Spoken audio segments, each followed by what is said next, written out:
Thank you for downloading this episode of our podcast.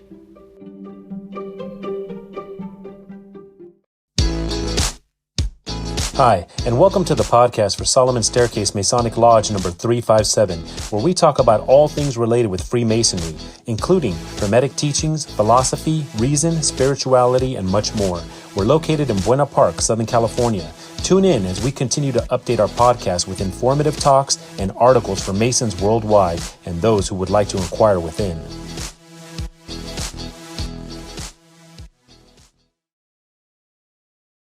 The following poem is from the July 2007 Scottish Rite Reporter.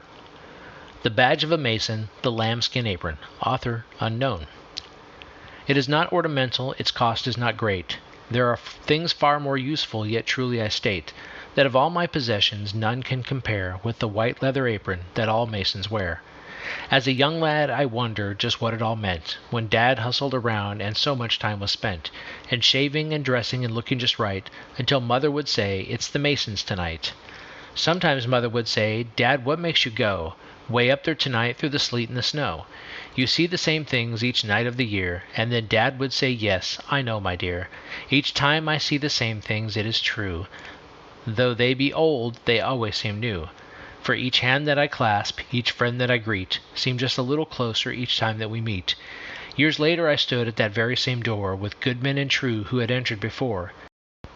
Kneeled at the altar, and there I was taught that virtue and honor can never be bought, that there on the level men meet and abide, that wealth and possession is all cast aside. So honor the lambskin, and may it remain forever untarnished and free from all stain, so that when we are called to the great architect's love, we will meet him up there in that grand lodge above. The following is from the May 2009 Scottish Rite Reporter, and is a poem titled "Are You a Mason?" This poem was written by Brother Reverend Dr. Magel, rector of St. Paul's Church in Peru, Illinois. It reportedly was written shortly after a lady asked him, "Are you a Mason?" It is thought to have been written in the mid to late 1800s. Are you a Mason?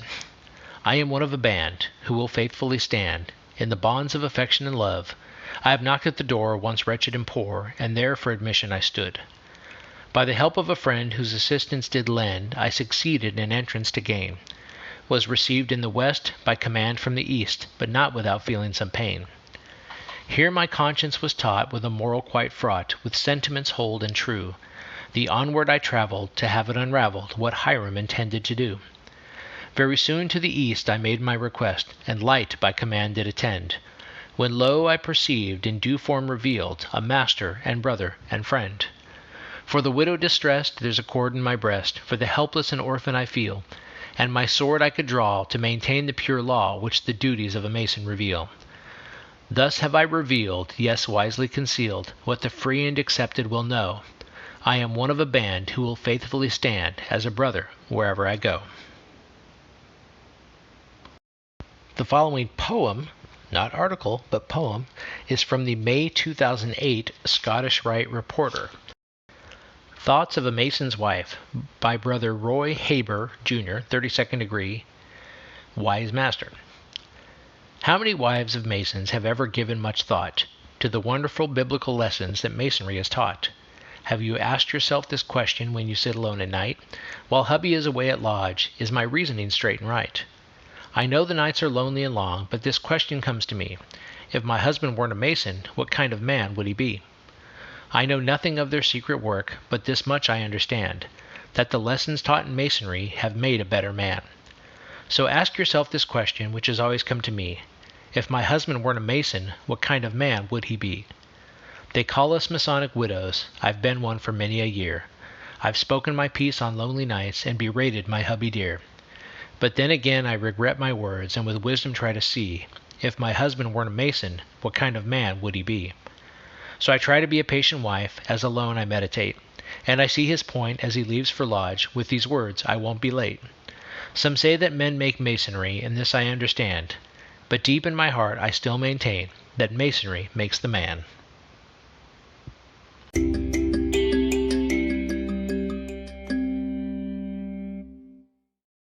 The following poem is from the March 2007 Scottish Rite Reporter. I'm ready for my last degree. Author unknown. An old man lay sick in the Masonic State Home. His face was as white as the white sea foam. His eyes were dim, his hair was gray, his back was bent with the toils of the way.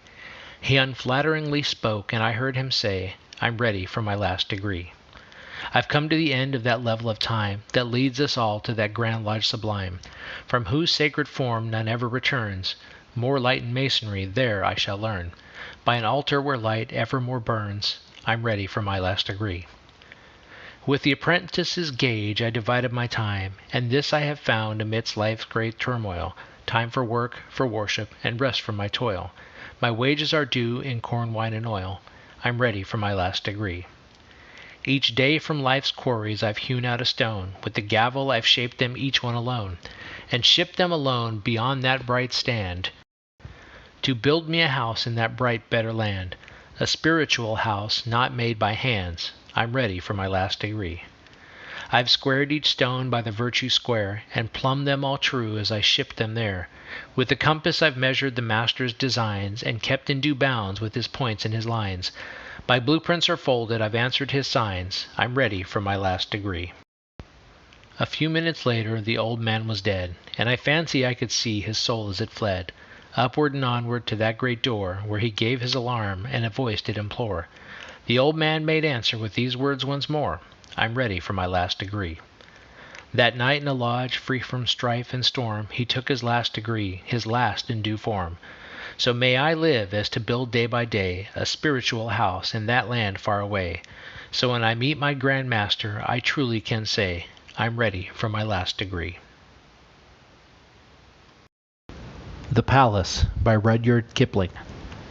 When I was a king and a mason, a master proven and skilled, I cleared me ground for a palace, such as a king should build.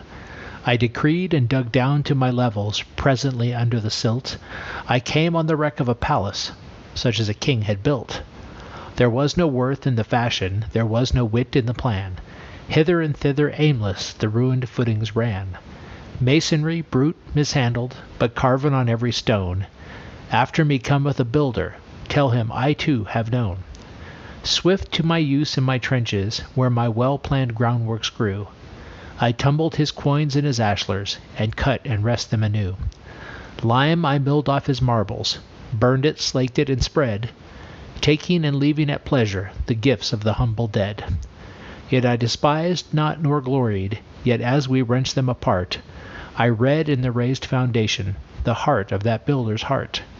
As he has risen and pleaded, so did I understand the form of the dream he had followed, in the face of the thing he had planned. When I was a king and a mason, in the open noon of my pride, they sent me a word from the darkness, they whispered and called me aside. They said, the end is forbidden, they said, thy use is fulfilled. Thy palace shall stand as that other's, the spoil of a king who shall build. I called my men from my trenches, my quarries, my wharves, and my shears. All I had wrought I abandoned to the faith of the faithless years. Only I cut on the timber, only I carved on the stone. After me cometh a builder, tell him I too have known.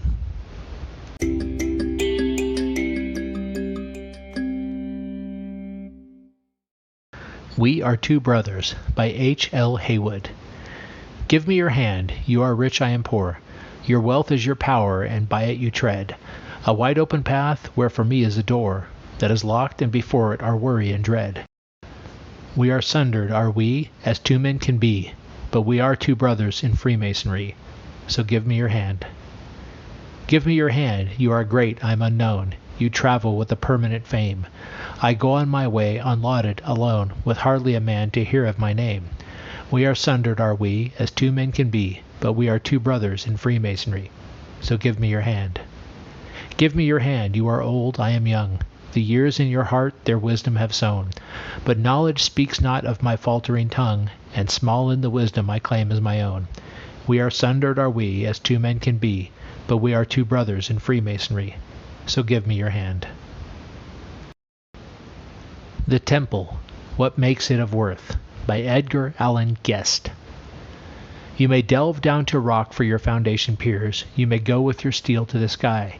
You may purchase the best of the thought of the years, and the finest of workmanship buy. You may line with the rarest of marble each hall, and with gold you may tint it, but then it is only a building if it, after all, isn't filled with the spirit of men. You may put up a structure of brick and of stone, such as never was put up before. Place there the costliest woods that are grown, and carve every pillar and door. You may fill it with splendors of quarry and mine, with the glories of brush and of pen. But it's only a building, though ever so fine, if it hasn't the spirit of men. You may build such structure that lightning can't harm, or one that an earthquake can't raise. You may build it of granite and boast that its charm shall last to the end of all days. But you might as well never have builded at all, never cleared off the bog and the fen, if after its finish its sheltering wall doesn't stand for the spirit of men. For it isn't the marble, nor is it the stone, nor is it the columns of steel, by which it is the worth of an edifice known, but it's something that's living and real.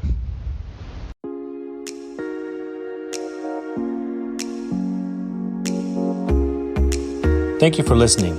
If you like what you heard, please subscribe and leave us a comment. We enjoy hearing from our listeners. If you really like what you heard, share this podcast with your friends and lodge members. Visit us online at solomonstaircase.org.